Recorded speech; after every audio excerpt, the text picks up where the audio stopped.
Ma fille de 10 ans disait avoir mal aux dents, alors j'ai prévu de l'emmener chez le dentiste. Soudain, mon mari a insisté pour venir. Pendant l'examen, le dentiste n'arrêtait pas de le fixer. En partant, il a glissé quelque chose dans ma poche.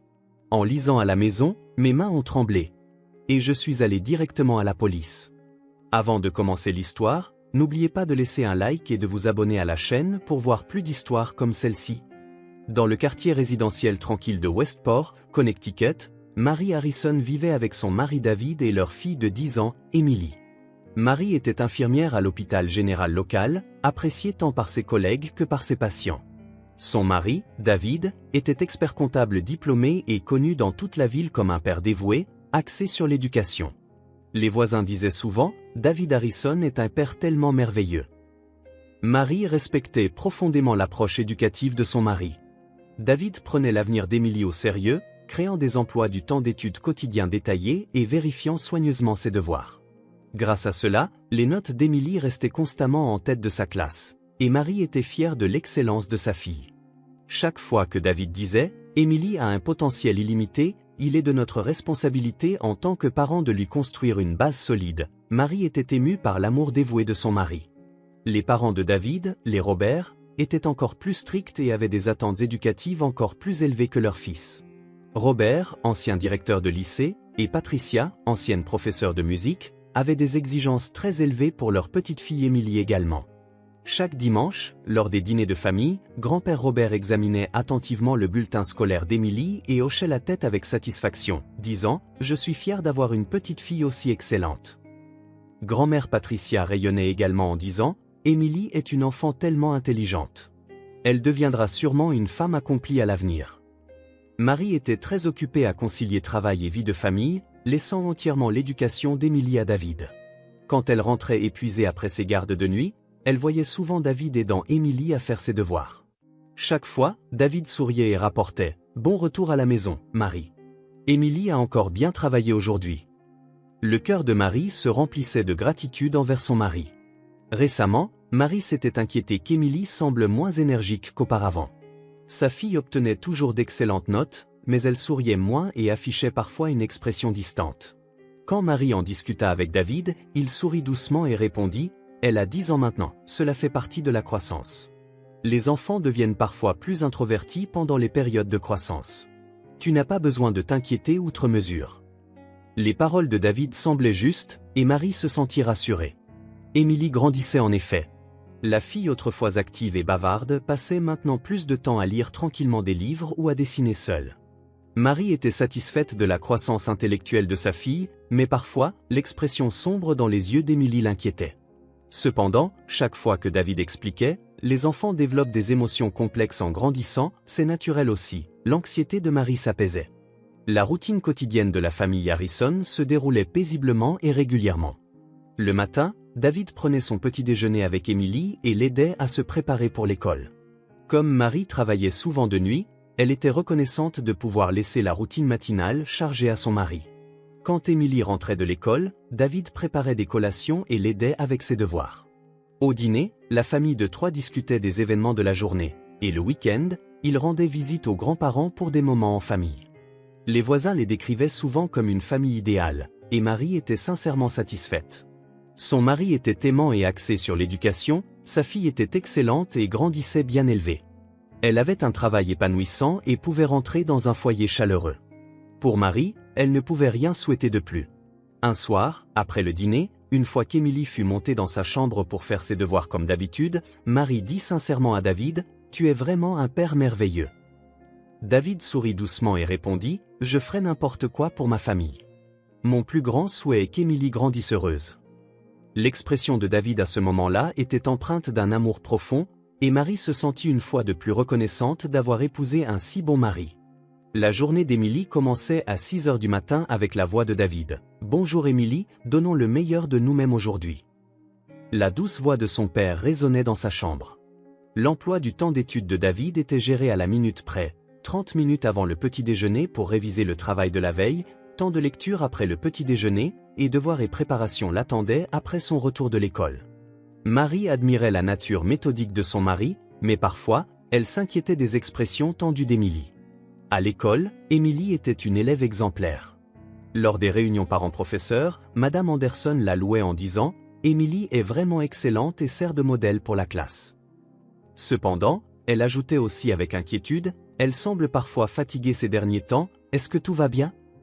Quand Marie en parla à David, son mari expliqua calmement « C'est une enfant motivée, alors elle se fixe des objectifs élevés. C'est aussi une preuve de sa croissance. » Marie s'inquiétait aussi quelque peu des amitiés d'Émilie. Auparavant, Émilie jouait souvent avec des amis après l'école, mais récemment, elle déclinait les invitations en disant « J'ai des études à faire, j'ai promis à papa ». Lorsque la mère de Jennifer, une voisine ayant une fille du même âge, approcha Marie en disant « J'aimerais inviter Émilie à jouer, mais elle semble toujours occupée », Marie se sentit désolée. Quand elle consulta David, il dit « C'est la période la plus importante. Jouer avec des amis est important aussi, mais développer des habitudes d'études sera plus bénéfique pour son avenir. » Et Marie suivit le jugement de son mari. Le temps d'études quotidien à la maison était fixé à 3 heures. David s'asseyait à côté d'Émilie et vérifiait soigneusement chaque devoir. Essayons encore une fois ce calcul, où l'ordre des traits de ce caractère est incorrect. Marie respectait la passion de son mari pour l'éducation en le regardant guider doucement leur fille. Cependant, elle s'inquiétait quand Émilie soupirait parfois doucement ou montrait du soulagement au moment où David quittait sa place. L'horaire de travail de Marie était irrégulier, avec des gardes de nuit et des services tôt le matin. Par conséquent, David gérait la majeure partie de la routine quotidienne d'Émilie.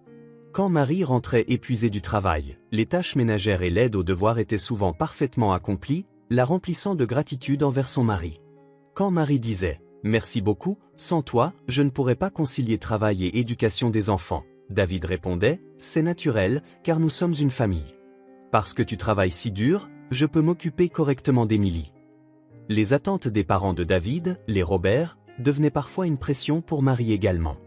Lors des dîners de famille du dimanche, grand-père Robert posait des questions détaillées sur les notes d'Émilie, et grand-mère Patricia disait « Contrairement à notre époque, les enfants d'aujourd'hui ont vraiment la vie dure, sans cacher ses attentes envers sa petite fille. » Quand sa belle-mère disait « Je veux qu'Émilie devienne médecin ou avocate à l'avenir », Marie sentait parfois que ses attentes pourraient être trop lourdes pour sa fille.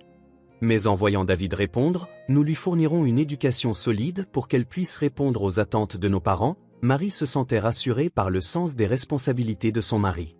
Un soir, alors que Marie rentrait tôt à la maison, elle entendit les voix de David et Émilie qui étudiaient. Cependant, quelque chose semblait différent de d'habitude. La voix de David semblait plus stricte que la normale, et les réponses d'Émilie paraissaient faibles et tremblantes. Quand Marie entra dans le salon, ils étaient revenus à leur scène d'étude habituelle. « Bon retour », la salua David avec un sourire, mais Marie s'inquiéta de voir les yeux d'Émilie légèrement rouges. Quand elle demanda « Qu'est-ce qui ne va pas, Émilie ?» sa fille répondit « Rien, je suis juste un peu fatiguée. » Comme David expliqua, nous travaillons sur un problème difficile, alors elle s'est un peu trop concentrée. Marie se sentit rassurée. Émilie avait récemment commencé à montrer des signes de peur inhabituels envers son père. Quand David entrait dans la pièce, le corps d'Émilie se raidissait légèrement. Même lorsqu'on vérifiait ses devoirs, elle ne semblait plus aussi heureuse qu'avant, l'abordant avec une expression tendue. Quand Marie consulta son mari à propos de ce changement, David expliqua « C'est courant chez les enfants avant l'adolescence. Ils deviennent nerveux parce qu'ils respectent tellement leur père. Je pense que c'est en fait une bonne tendance. » Marie fut convaincue par les paroles de son mari et trouva attendrissant que sa fille respecte profondément son père. Parfois, au milieu de la nuit, Marie se réveillait en entendant de petits pleurs provenant de la chambre d'Émilie. Se précipitant dans la chambre de sa fille, elle trouvait Émilie en larmes, disant qu'elle avait fait un mauvais rêve. Quand Marie la serrait dans ses bras et la réconfortait, sa fille murmurait anxieusement « Maman, je dois travailler plus dur, n'est-ce pas ?» Quand Marie répondait « Pourquoi ?»« Émilie, tu travailles déjà assez dur », sa fille répondait d'une petite voix. « Papa l'a dit, que ce n'est toujours pas assez. » Marie commença à s'inquiéter que les attentes élevées de son mari ne mettent la pression sur leur fille. Mais quand elle consulta David le lendemain matin, il promit « Les enfants prennent parfois les mots des adultes trop au sérieux. Je veillerai à bien lui transmettre que mes paroles viennent de l'amour. » Même les repas commencèrent à être empreints d'une tension différente qu'auparavant. Émilie s'asseyait correctement et écoutait tranquillement la conversation de David, mais son expression semblait avoir perdu l'innocence typique d'une enfant de 10 ans. Quand Marie demandait « S'est-il passé quelque chose d'amusant à l'école aujourd'hui ?» Émilie jetait souvent un coup d'œil au visage de son père avant de répondre, rien de particulier. David souriait en disant, elle est à l'âge où les enfants deviennent timides. Mais Marie se sentait perplexe face au changement de sa fille. Pourtant, en surface, leur famille idéale était maintenue. Les voisins continuaient de les louer en disant « La famille Harrison est merveilleuse » et les professeurs d'Émilie continuaient de reconnaître son excellence. Marie continuait de veiller chaleureusement sur la relation entre son mari et sa fille, espérant que ses inquiétudes étaient infondées. Un matin d'octobre, Émilie gémit doucement en se tenant la joue gauche pendant le petit déjeuner. Marie se précipita aux côtés de sa fille et demanda avec inquiétude « Qu'est-ce qui ne va pas, Émilie ?»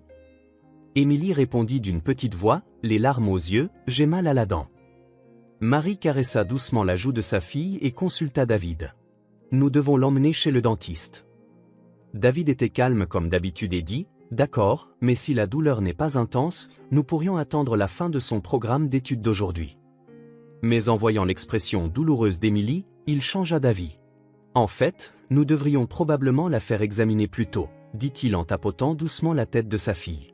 Marie appela immédiatement la clinique dentaire du Dr Johnson, qui avait une bonne réputation dans le quartier, et put obtenir un rendez-vous à 14 heures. « Est-ce que ça ira pour ton travail ?» demanda David à Marie.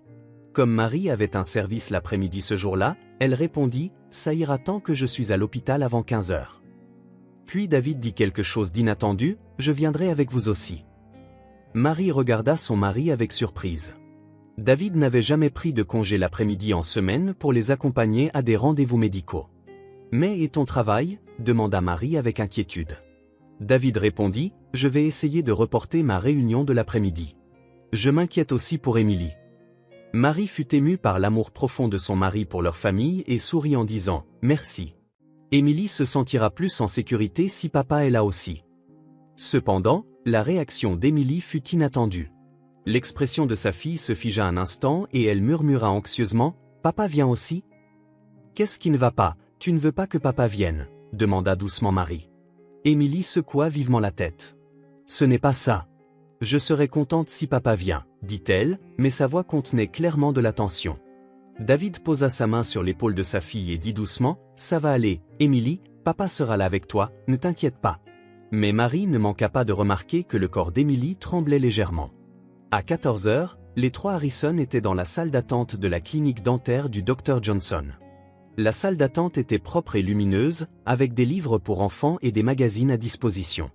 Cependant, Émilie ne lut aucun livre et resta assise tranquillement, les mains serrées sur ses genoux.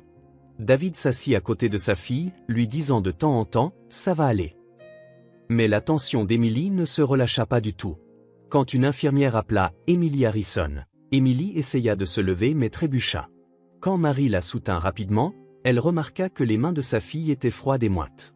« Tu n'as pas besoin d'être si nerveuse, c'est juste un examen dentaire », la réconforta Marie, mais le visage d'Émilie était devenu pâle. En entrant dans la salle d'examen, le docteur Johnson les accueillit avec un sourire chaleureux. C'était un médecin doux, âgé d'une 50aine d'années, et il était immédiatement évident qu'il était expérimenté avec les enfants. « Bonjour Émilie, où as-tu mal ?» demanda-t-il gentiment en ajustant le fauteuil d'examen pour la patiente. Émilie répondit d'une petite voix, « Ma molaire gauche me fait mal. » Le docteur Johnson dit, « Papa et maman sont là avec toi, alors ne t'inquiète pas », alors qu'il commençait à se préparer pour l'examen. Cependant, à ce moment-là, le regard du médecin se tourna vers David. Un instant, son expression devint perçante, comme s'il étudiait quelque chose. Marie ne remarqua pas ce changement, mais David sentit le regard du médecin et afficha un sourire peu naturel. « Maintenant, peux-tu ouvrir grand la bouche pour moi ?» demanda le docteur Johnson à Émilie. Émilie ouvrit docilement la bouche, mais alors quelque chose d'anormal se produisit.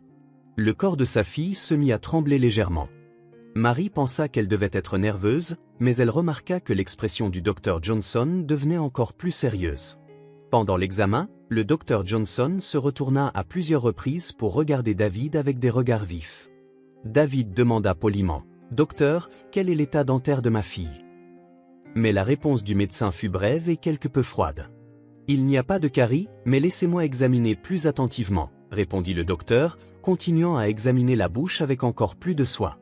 Le tremblement d'Émilie ne cessa pas, et elle se recroquevilla sur le fauteuil d'examen. Marie tint la main de sa fille et l'encouragea, « Ça va aller, ce sera bientôt fini. » Mais Emily n'osait pas regarder en direction de David. Le docteur Johnson continua l'examen en soupirant profondément de temps à autre.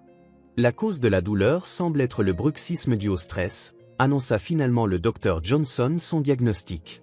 Un bruxisme nocturne particulièrement sévère semble exercer une pression sur les dents. Marie fut surprise et dit « Du bruxisme ?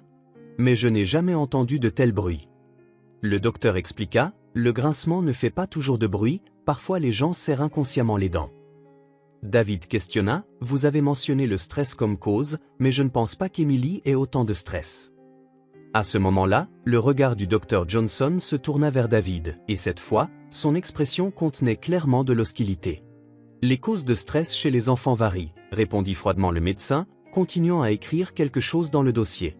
Quand l'examen se termina et qu'Emily descendit du fauteuil, ses jambes tremblaient encore. Le docteur Johnson dit « Observons la situation pendant un certain temps et revenez si la douleur persiste. » Mais ces mots s'adressaient à Marie, et il ne regarda même pas David. En réglant la note à la réception, Marie pensait au comportement étrange du médecin. Pourquoi le docteur Johnson avait-il regardé David avec un regard si accusateur? David semblait aussi quelque peu mécontent, marmonnant doucement, ce médecin était étrange. Emily marchait entre ses parents, l'air toujours tendu. Au moment où il partait et que Marie enfilait son manteau, le docteur Johnson apparut de la zone de réception. « Madame, j'aimerais vous dire un mot. » commença-t-il, mais remarquant que David était à proximité, il s'interrompit. Au lieu de cela, le médecin s'approcha naturellement de Marie et dit « Prenez soin de vous », tout en lui glissant quelque chose dans la poche de son manteau. Marie ne comprit pas ce qui s'était passé sur le moment, mais elle sentit le docteur Johnson lui lançant un regard significatif. Le médecin dit « Si vous avez des inquiétudes au sujet d'Emily, n'hésitez pas à m'appeler à tout moment. » Dans la voiture, David dit avec mécontentement « Ce médecin était désagréable, nous devrions probablement trouver une autre clinique dentaire. » Emily était assise tranquillement sur la banquette arrière, et Marie s'inquiétait de l'état de sa fille. Elle avait remarqué qu'il y avait quelque chose dans la poche de son manteau mais ne pouvait pas le vérifier en présence de David. Quand ils arrivèrent à la maison, David dit « Je dois retourner au travail » et sortit précipitamment. Tout en se préparant pour son service à l'hôpital, Marie demanda à Emily « Comment va ta douleur à la dent ?» Sa fille répondit « Un peu mieux, mais elle avait toujours l'air anxieuse. » Dans la voiture, en route pour l'hôpital, Marie vérifia enfin ce qu'il y avait dans la poche de son manteau. Il y avait un petit morceau de papier plié avec un bref message écrit d'une écriture soignée. Au moment où Marie le lut, le sang se glaça dans ses veines. « Je suis préoccupée par votre fille. Veuillez m'appeler lorsque vous serez seul. J'ai des choses à discuter avec vous concernant ce que j'ai observé aujourd'hui. Dr Johnson. » Les mains de Marie se mirent à trembler. Qu'avait découvert le médecin? Pourquoi avait-il été si hostile envers David? Diverses questions tourbillonnaient dans son esprit. Marie s'arrêta sur le bord de la route et sortit son téléphone portable, composant le numéro de la police d'une main tremblante. Cependant, Marie ne savait pas précisément quoi signaler et finit par raccrocher. Relisant le message du docteur Johnson encore et encore, les mains tremblantes, Marie était perplexe. Que arrivait-il à sa fille? Qu'avait fait David? L'esprit de Marie tourbillonnait de questions. Elle ne pouvait pas se concentrer pendant son service, et sa collègue Nancy demanda avec inquiétude « Tu as l'air pâle aujourd'hui, ça va ?» Marie répondit seulement « J'ai quelques inquiétudes au sujet de ma fille », mais intérieurement, elle voulait parler au docteur Johnson dès que possible. Après avoir terminé sa garde de nuit et être rentrée chez elle, David et Emily prenaient déjà leur petit déjeuner. « Bon retour à la maison, Marie. » La dent d'Emily va beaucoup mieux, la salua David avec un sourire. Emily dit aussi « Bonjour maman », mais sa voix était toujours faible et son expression restait figée. Marie serra sa fille dans ses bras tout en continuant à penser aux paroles du médecin de la veille. Après le départ de David pour le travail, Marie appela immédiatement le docteur Johnson. La réceptionniste dit « Le docteur est en consultation, mais si c'est urgent. » Alors Marie dit « C'est au sujet d'Emily Harrison, que vous avez examiné hier. » Je comprends, le docteur voulait me parler. Quelques minutes plus tard, le docteur Johnson vint au téléphone. « Madame Harrison, merci d'avoir appelé.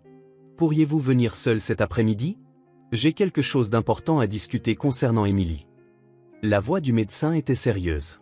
Marie réprima son anxiété et répondit « Je comprends. Est-ce que 14 heures vous conviendrait ?»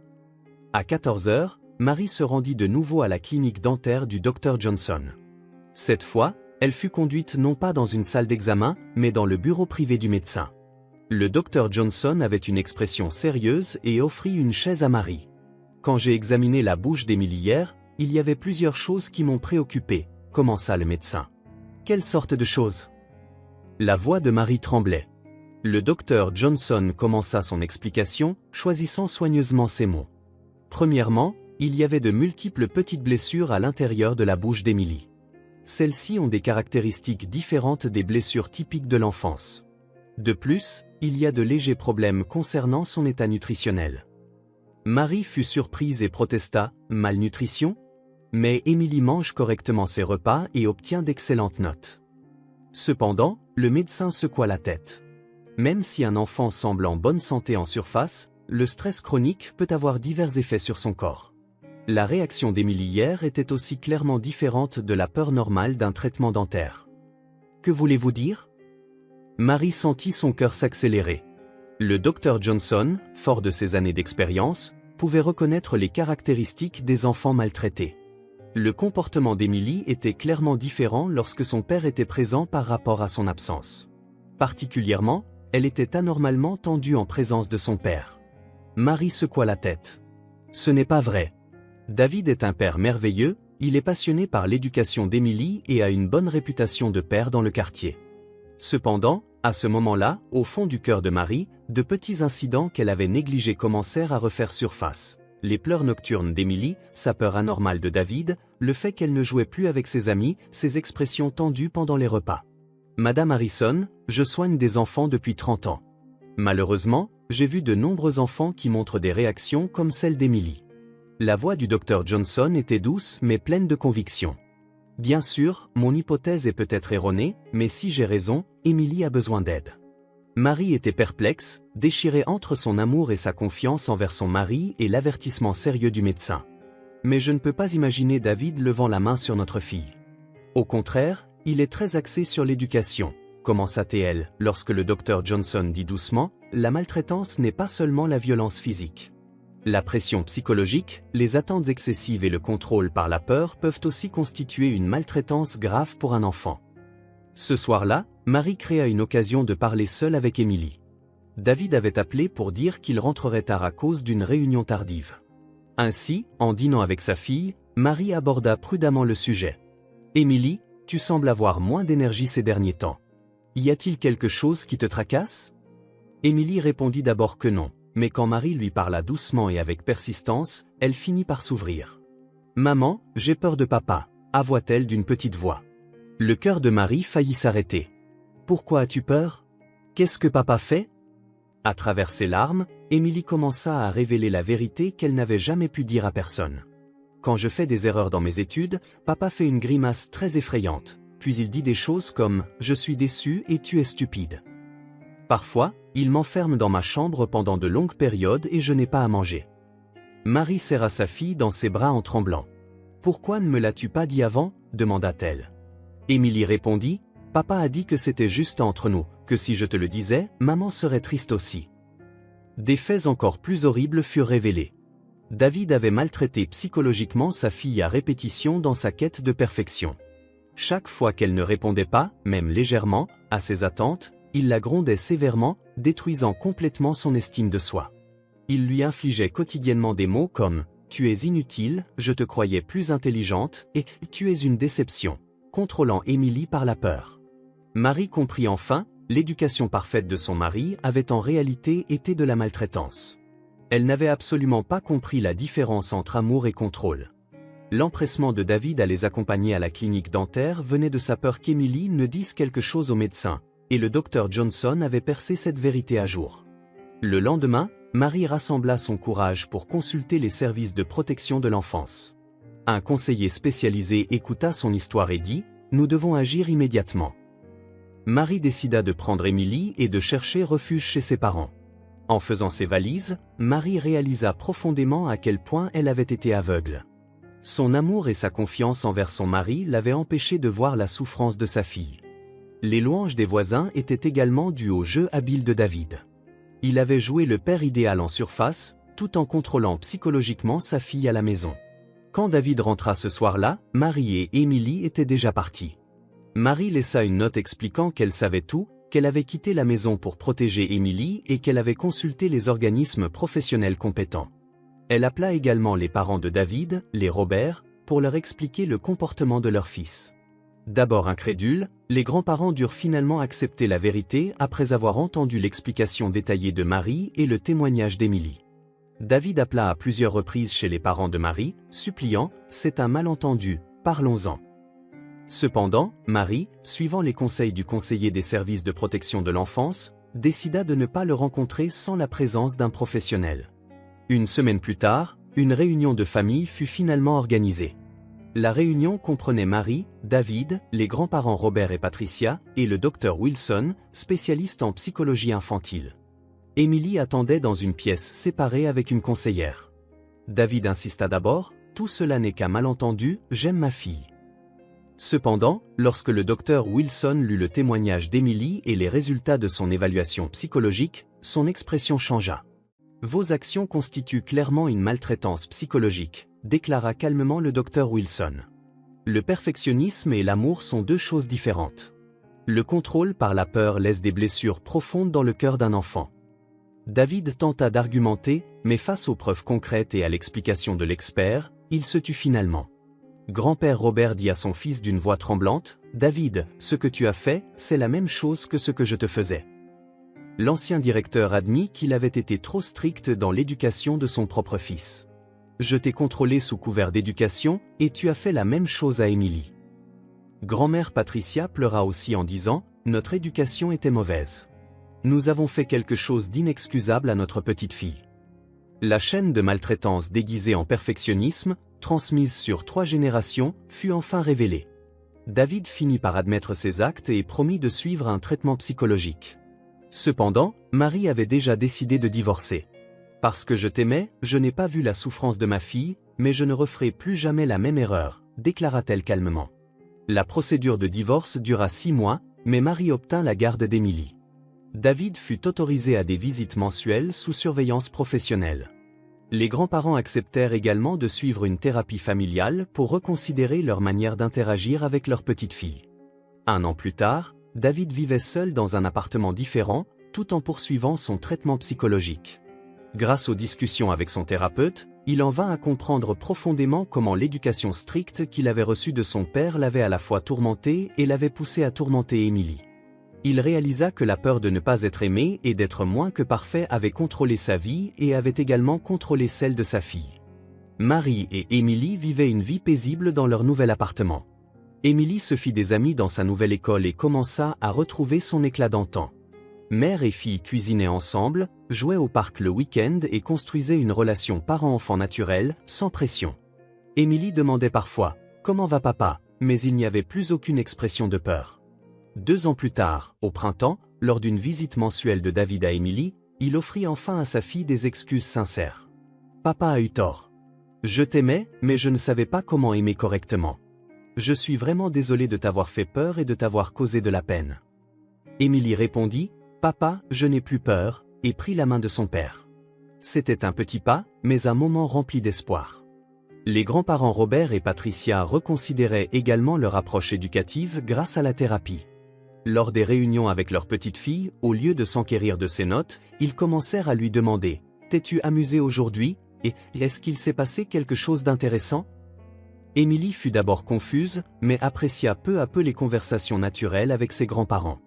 Marie continua son travail d'infirmière tout en participant également à des activités de bénévolat pour la prévention de la maltraitance infantile. Elle utilisait son expérience pour soutenir d'autres mères dans des situations similaires. Elle continuait de partager le message « L'amour et le contrôle sont différents. Le véritable amour commence par le respect de l'enfant en tant qu'être humain individuel. » L'histoire de la famille Harrison n'était pas une fin complètement heureuse. Cependant, c'était l'histoire de chaque personne apprenant ce que signifie le véritable amour familial et commençant à emprunter de nouveaux chemins dans la vie. David poursuivait son traitement tout en vivant avec l'objectif de construire un jour une relation père-fille normale avec Emily. Et la décision courageuse de cette famille devint une lueur d'espoir pour de nombreuses autres familles souffrant de situations similaires.